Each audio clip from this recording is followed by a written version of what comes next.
Breaking news, saksikan video dari kami, kelompok 5B, yang beranggotakan sebagai berikut.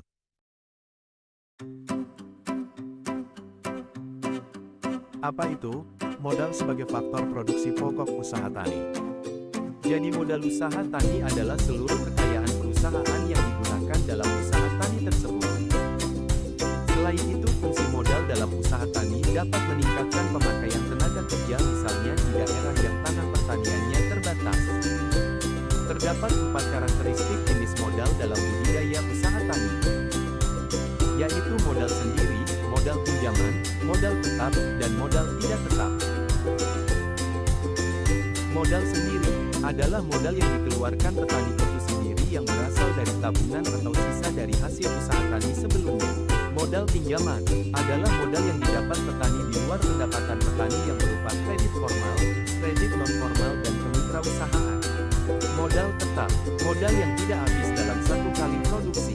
Contohnya lahan, gedung, ternak, dan mesin. Modal tidak tetap, modal yang habis dalam satu kali produksi. Contohnya tenaga kerja, uang, bibit, pupuk, dan lain-lain. Selanjutnya terdapat analisis usaha tani dalam konteks biaya. Yang pertama, ekonomis analisis usaha tani dengan menghitung semua mulai dari biaya real yang dikeluarkan maupun yang tidak dikeluarkan. Digunakan pada pertanian menengah. Kemudian yang kedua terdapat real, objektif. Analisis usaha tani yang menghitung biaya yang digunakan saja untuk menyederhanakan dalam perhitungan.